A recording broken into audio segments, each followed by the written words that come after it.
Hello friends, welcome to online classes. Last class में हम लोगों ने एस्पेक्ट्स ऑफ डेवलपमेंट के बारे में अध्ययन किया था, जिसमें हम लोगों ने 6 एस्पेक्ट्स पढ़े थे और उन सभी को हम लोगों ने शैशवावस्था, बाल्यावस्था और किशोरावस्था में सभी संदर्भ में तीनों में देखा था। आज का जो हमारा वीडियो है वह है वृद्धि और विकास को प्रभावित करने वाले कारक, अर्थात वे कौन कौन से फैक्टर हैं जो हमारे ग्रोथ एंड डेवलपमेंट को प्रभावित करते हैं। तो हमारा एक एक करके हम इसके बारे में देखेंगे। तो हमारे पास कुछ है, चलिए पहला शुरू करते हैं। पहला हमारा अनुवांशिकता अर्थात हेरिडिटी। हेरिडिटी क्या है? तो हेरिडिटी जो है वह एक प्रक्रिया है जिसके द्वारा माता पिता से संतानों में अनुवांशिक गुणों का स्थानांतरण होता है। अब माता पिता से अनुवांशिक गुणों का जो स्थानांतरण होता है, जिस प्रकार माता पिता का विकास हुआ रहता है, मानसिक विकास या शारीरिक विकास, उसी तरह से उनके बालकों का, उनके संतति का भी विकास आगे देखने के लिए मिलता है। अर्थात बालक के विकास में सबसे ज्यादा जो रोल अदा करता है वह होता है अनुवांशिकता, हेरिडिटी, क्योंकि जो बालक का शारीरिक विकास और मानसिक विकास जो होता है वो उनसे मिलता जुलता ही होता है। दूसरा नंबर है वातावरण। वातावरण मतलब एनवायरनमेंट। दूसरा सबसे बड़ा फैक्टर होता है एनवायरनमेंट। कैसे? क्योंकि जिस प्रकार बालक जो होता है जब गर्भ से बाहर निकलता है तो उसको जिस प्रकार के वातावरण में रखा जाता है वह उसी प्रकार के वातावरण के अनुसार अपने आप को ढाल लेता है। जैसे आपको एक कहानी पता होगा जिसमें एक बालक को, एक छोटे से बालक को एक भेड़िया उठा के लेके चल जाता है। भेड़िया जब उसको उठा के लेके चल जाता है, उसको अपने पास रखता है, अपने तरीके से रखता है। 12 साल बाद उस जंगल में एक लड़का दिखाई देता है, वही लड़का दिखाई देता है, परंतु वो लड़का जो होता है वो उस भेड़िए की तरह चलना, भेड़िए की तरह बोलना और भेड़िए की तरह खाना, सारा काम भेड़िए की तरह ही करना शुरू कर दिया रहता है। 12 साल बाद वो दिखने में केवल शरीर था मनुष्य का, परंतु उसका जो सारा वर्क था, सारा डेवलपमेंट था, बोलने का, भाषा डेवलपमेंट या मानसिक डेवलपमेंट, सारा चीज उसका किसके तरह था? भेड़िए की तरह ही था। अर्थात यहाँ पे जो फैक्टर जो सबसे ज्यादा महत्वपूर्ण रख रहा है वो क्या है? वातावरण। इसलिए हम कह सकते हैं कि वातावरण बहुत ही ज्यादा बड़ा फैक्टर होता है जो बालकों में विकास और वृद्धि को प्रभावित करता है। तीसरा नंबर पोषण। पोषण मतलब न्यूट्रिशन।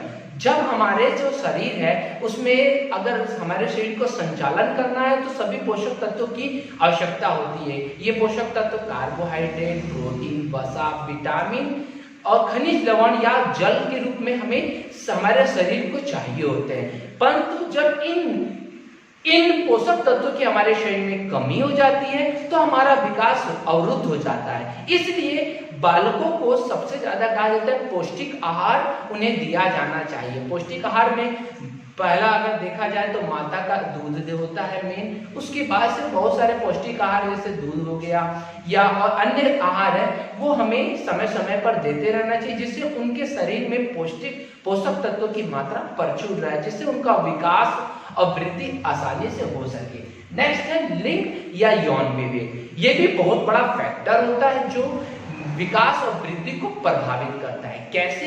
हम जानते हैं कि जो लिंग होते हैं 2 प्रकार के होते हैं, स्त्रीलिंग और पुल्लिंग, बट यहाँ पर जो होता है तीसरा भी होता है, तीसरा का हम नहीं याद रखेंगे, ठीक है। जो यौन विभेद का मतलब यहाँ पर यह है कि लड़का और लड़की में दोनों में जो विकास की जो प्रक्रिया होती है वो भिन्न भिन्न होती है।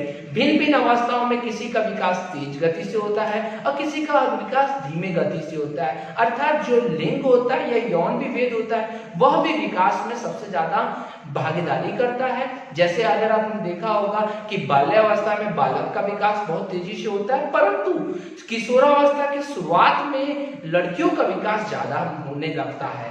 तो यहाँ पर यौन विभेद भी विकास और वृद्धि को प्रभावित करता है।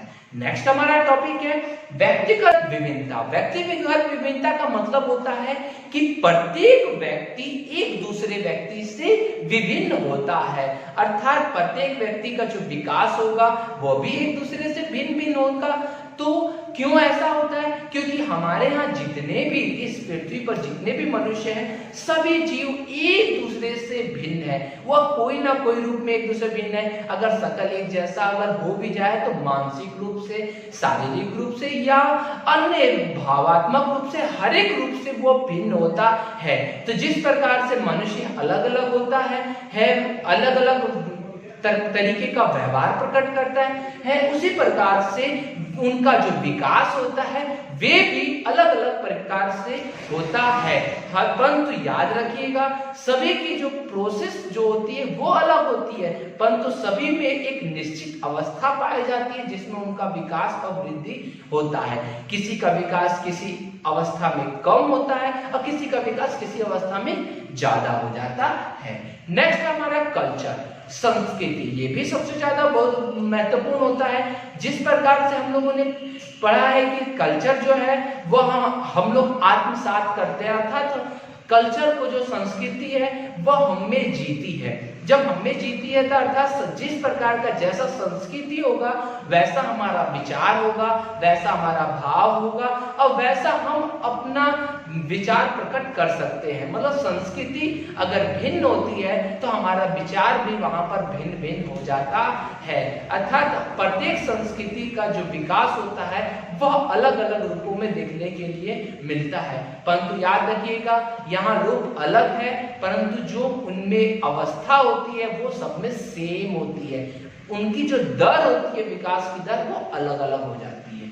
नेक्स्ट है बुद्धि, इंटेलिजेंस। ये भी जब सबसे ज्यादा महत्वपूर्ण होता है क्योंकि प्रत्येक बालक का जो बुद्धि होता है वह दूसरे बालक से अलग होता है। प्रत्येक बालक का बुद्धि IQ लेवल कुछ अलग अलग होता है जिन्हें अलग अलग बांटा भी जाता है। तो जब जिनका बुद्धि अच्छा होगा, जिनका IQ लेवल अच्छा होता है उनके जो विकास होता है वो अच्छा होता है, परंतु जिनका IQ लेवल कम होता है उनमें विकास की जो प्रक्रिया होती है बहुत धीमी गति से देखने के लिए मिलती है। जैसे मानसिक मंद वाले जो भी बालक होते हैं उनमें अगर देखा जाए तो वे अपना कार्य जो होता है, जो दैनिक जीवन का कार्य होता है, ब्रश करना ये सब करना, वो 10 वर्ष की आयु तक भी नहीं सीख पाते हैं क्योंकि उसमें इंटेलिजेंस जो होता है, जो उनकी IQ होता है, इंटेलिजेंस क्वेश्चन वो कम होता है। नेक्स्ट है हार्मोन। हार्मोन जो होता है ग्रंथियों का स्राव भी विकास और वृद्धि की प्रक्रिया को प्रभावित करता है क्योंकि शुरू से लेकर के 10 वर्ष तक हार्मोन का जो प्रक्रिया होती है, हार्मोन का जो स्राव होता है वो बहुत कम मात्रा में होता है, परंतु किशोरावस्था के शुरुआती चरण में हार्मोन का स्राव ज्यादा मात्रा में होने लगता है और इस हार्मोन के स्राव के कारण जो विकास की प्रक्रिया होती है वह बहुत तीव्र गति से होने लगती है। तो हार्मोन भी ऊर्जा है जो विकास और वृद्धि को प्रभावित करता है। नेक्स्ट है खेल और व्यायाम। ये तो हमारे लिए सबसे ज्यादा इंपॉर्टेंट है क्योंकि खेल और व्यायाम के द्वारा हमारा शारीरिक और मानसिक विकास और उसके साथ साथ सामाजिक विकास भी ज्यादा होता है। अब कैसे? क्योंकि जब हम खेल खेलते हैं तो उसके द्वारा हम ज्यादा दौड़ते हैं, परिश्रम करते हैं। परिश्रम करने के साथ साथ हम एक समूह में रह के खेल खेलते हैं और समूह में रह के जब हम खेल खेलेंगे तो वहां पे हमको भाषा का विकास भी हमारा होता है और साथ साथ वहां पे जब समूह में रहने की आदत हो जाती है जिससे सामाजिक विकास भी ज्यादा होने लगता है। इसलिए खेल को भी हमारे विद्यालय में महत्व दिया जाता है। शिक्षा में महत्व खेल का भी दिया जाता है क्योंकि यह हमारे शारीरिक विकास, मानसिक विकास और सामाजिक विकास की दृष्टि से भी सबसे ज्यादा जरूरी होता है। नेक्स्ट है हमारा लास्ट जो है हमारा बालक और परिवार में स्थान। बालक का जो परिवार में जो स्थान होगा वह भी सबसे ज्यादा महत्वपूर्ण होता है क्योंकि अगर देखा जाए तो प्रेजेंट टाइम में भी अगर देखा जाए तो हमारे यहाँ एक रूढ़िबद्धता है कि लड़कों को ज्यादा माना जाता है, लड़कियों को कम माना जाता है। ये जबकि रूढ़िबद्धता है, गलत नेचर है। इसमें परिवार का सबसे ज्यादा महत्वपूर्ण रोल होता है जिसमें बालकों को सबसे ज्यादा महत्व दिया जाता है। उन्हें अगर पौष्टिक आहार देना हो या कोई भी चीज देना हो या उनके लिए कोई गेम का खरीदना हो या कोई भी चीज करना या उनको पढ़ाई करानी हो, शिक्षा करानी हो तो पहले बालक पे विशेष जोर दिया जाता है और बालिका को छोड़ दिया जाता है। परंतु उन्हें ऐसा नहीं करना चाहिए क्योंकि बालक और बालिका दोनों लगभग सेम है। क्योंकि जिस प्रकार बालक का विकास होता है बालिका का विकास भी उसी प्रकार से होता है और दोनों ही आगे चल करके अपने क्षेत्र में नाम रोशन कर सकते हैं। इसलिए दोनों दोनों को परिवार में एक अच्छा स्थान, दोनों को बराबर स्थान मिलना चाहिए, जिससे दोनों के मानसिक विकास, दोनों का शारीरिक विकास, दोनों का संपूर्ण विकास अच्छी तरह हो सके। ये भी सबसे ज्यादा विकास को, हमारे जो है समाज में सबसे ज्यादा विकास को प्रभावित करता है, लड़का और लड़की में विवेक। तो इस प्रकार से हम देख सकते हैं कि ये सभी कारण हैं जो हमारे समाज में विकास, बालकों में, बालक और बालिकाओं में विकास और वृद्धि को प्रभावित करते हैं। तो आज हमारा ये टॉपिक यहाँ समाप्त होता है। नेक्स्ट टॉपिक में हम लोग अधिगम के बारे में अध्ययन करेंगे कि अधिगम क्या है और अधिगम विकास को किस प्रकार से प्रभावित करता है। आज के लिए इतना ही काफी। आपको ये वीडियो अच्छा लगे तो इसे लाइक करें, अधिक से अधिक शेयर करें। धन्यवाद।